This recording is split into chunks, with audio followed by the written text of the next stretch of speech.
नमस्कार, बहुत स्वागत है आपका। आप देख रहे हैं भाग्य चक्र और मैं हूं आपके साथ शैलेंद्र पांडे। मानव के जीवन में ज्योतिष में मंगल की बहुत बड़ी भूमिका होती है। ये व्यक्ति को साहस देता है और जीवन में शुभता पैदा करता है। अगर गड़बड़ी की वजह से मंगल के कारण आपके जीवन में समस्या आ रही है तो उन समस्याओं का समाधान क्या है, मंगल की समस्याओं का निवारण क्या है, आज इस विषय पर बात करेंगे। आज हम आपको बता रहे हैं कि मंगल ग्रह की अलग अलग समस्याएं कौन सी हैं और मंगल ग्रह की समस्याओं के समाधान क्या हैं। सबसे पहले ये समझते हैं कि मंगल ग्रह कितना महत्वपूर्ण है और मंगल ग्रह की विशेषताएं क्या हैं। देखिए, मंगल को ग्रहों में सेनापति मानते हैं। सूर्य को राजा, चंद्रमा को रानी, बृहस्पति शुक्र को मंत्री, उसी तरह से मंगल सेनापति हैं। शक्ति, ऊर्जा, आत्मविश्वास और पराक्रम का स्वामी है मंगल। मंगल का मुख्य तत्व अग्नि तत्व है और मंगल का मुख्य रंग लाल रंग है। तांबा मंगल की धातु है और जौ मंगल का अनाज है। मंगल के पास दो राशियां हैं, मेष राशि और वृश्चिक राशि। मंगल मकर राशि में सबसे ज्यादा मजबूत होता है और कर्क राशि में सबसे ज्यादा कमजोर होता है।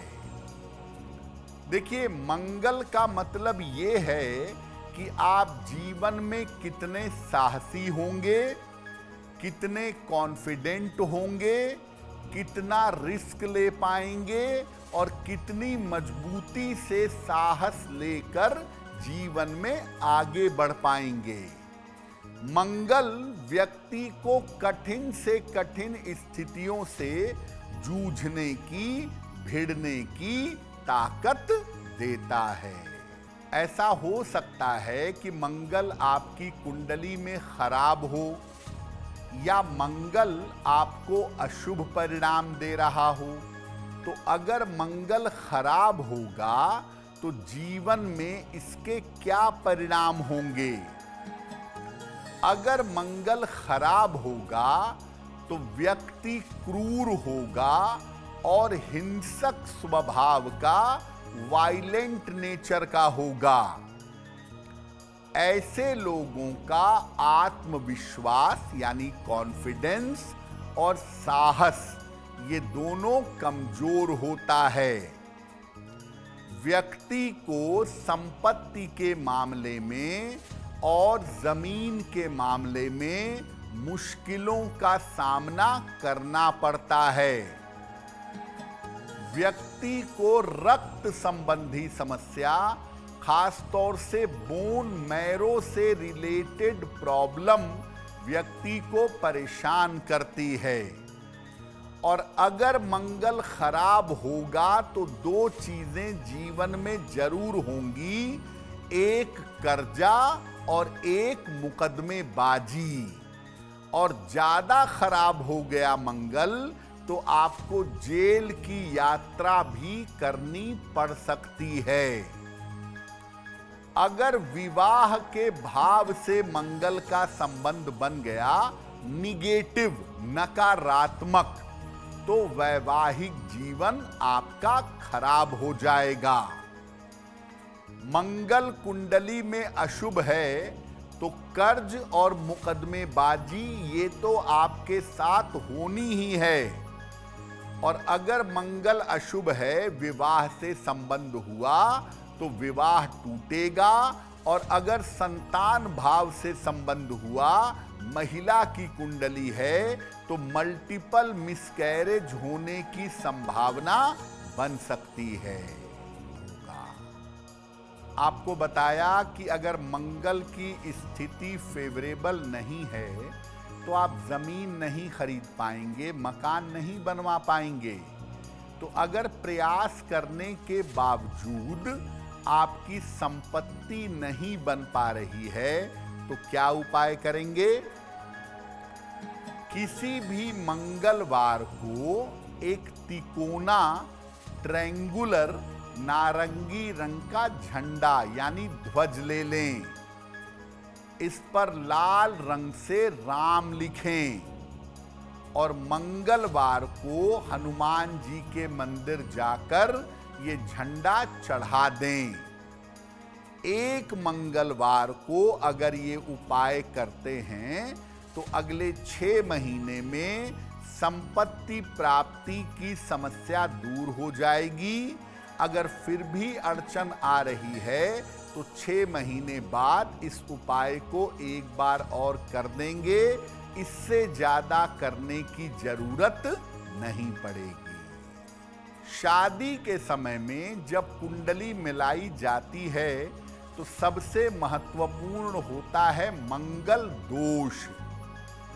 अगर मंगल दोष की वजह से विवाह नहीं हो पा रहा है कि कुंडली मांगलिक है और शादी नहीं बन पा रही है तो क्या करेंगे? हर मंगलवार का उपवास रखिए और मंगलवार के उपवास में नमक मत खाइए। शाम के समय मंगलवार को हनुमान जी के मंदिर जाकर उनको सिंदूर और लाल वस्त्र अर्पित करिए। अगर महिला हैं तो लाल फूल और लाल वस्त्र अर्पित करिए।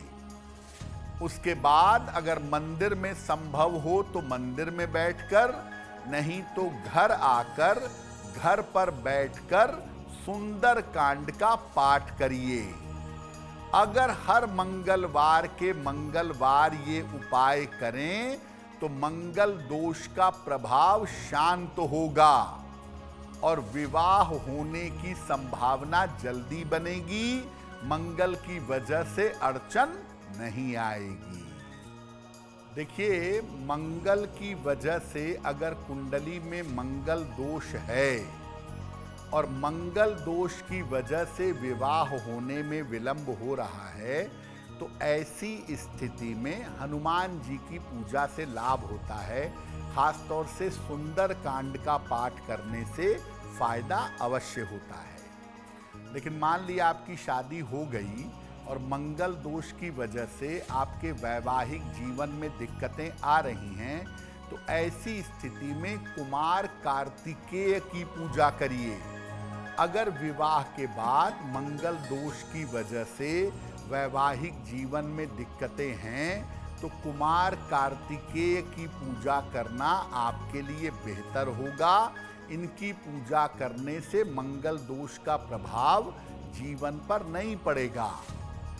अब मान लिया आपकी शादी ऐसी हो गई कि पति मांगलिक है पत्नी मांगलिक नहीं है, या पत्नी मांगलिक है पति मांगलिक नहीं है, तो जो भी मांगलिक हो वो मंगल की शांति भी करवा सकता है। और सबसे बेहतर है कि उज्जैन में मंगलनाथ के मंदिर में जाकर मंगल की विधिवत पूजा कराई जाए। उस पूजा को कराने के बाद बहुत हद तक मंगल का दुष्प्रभाव कम हो जाता है। मंगल की समस्याओं पर हमारी चर्चा जारी है, लेकिन आपको बता दें कि कार्यक्रम में आगे हम बताएंगे आपके जन्म की तारीख के अनुसार आज का दिन कैसा जाने वाला है और आज के दिन की जिज्ञासा क्या है और उसका समाधान क्या है। अब जान लेते हैं तुला, वृश्चिक और धनु राशि का दैनिक राशिफल। अगर आपका मंगल खराब है तो आप मुकदमेबाजी में फंसेंगे, अगल बगल से वाद विवाद होगा, बेवजह के झगड़े झंझट जीवन में पैदा हो जाएंगे। तो अगर मुकदमेबाजी वाद विवाद जैसी स्थिति लगी हुई है तो क्या करेंगे? रोज सवेरे स्नान करके सूर्य को जल अर्पित करें और इसके बाद सूर्य देव के सामने खड़े होकर या बैठकर हनुमान चालीसा का पाठ करें। सात्विक आहार ग्रहण करें, मांस मदिरा का प्रयोग ना करें और भूमि पर जमीन पर शयन करें या लो फ्लोर की पलंग पर सोएं। ये प्रयोग मंगलवार से शुरू करके लगातार 27 दिनों तक करें। मुकदमेबाजी, वाद विवाद, झगड़े, इस तरह की समस्याएं हल हो जाएंगी। अगर आपका मंगल इतना ज्यादा खराब है कि जीवन में जेल जाने की नौबत आ गई है, कारावास की नौबत आ गई है, तो कैसे बचें, क्या उपाय करें? घर के किसी भी अंधेरे कोने में भारी वस्तु से मंगलवार को जौ दबा दीजिएगा। हर मंगलवार को सुबह या शाम उतनी बार हनुमान चालीसा पढ़िए जितनी आपकी उम्र है और सात्विक आहार ग्रहण करिए। अगर ये प्रयोग कर रहे हैं तो मांस मदिरा का प्रयोग किसी भी हाल में नहीं करेंगे।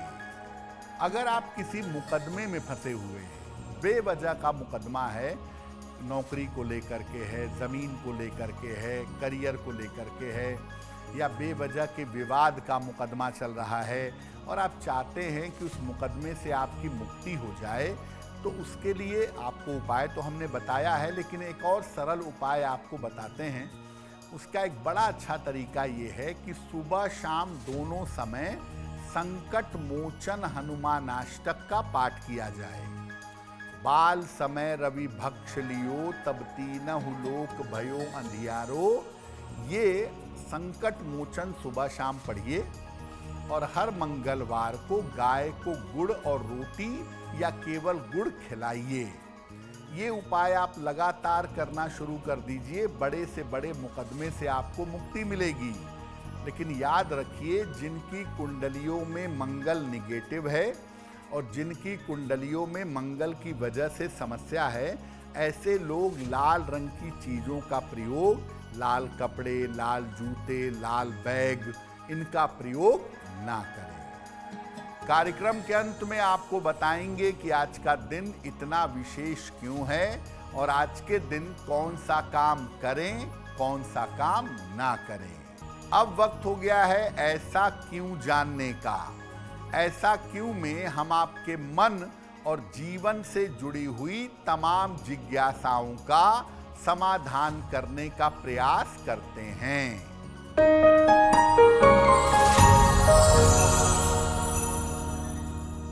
ऐसा कहा जाता है कि अगर आप कोई साधना करते हैं, कोई विशेष पूजा करते हैं, कोई अनुष्ठान करते हैं, तो आपको प्याज लहसुन नहीं खाना चाहिए। ऐसा क्यों?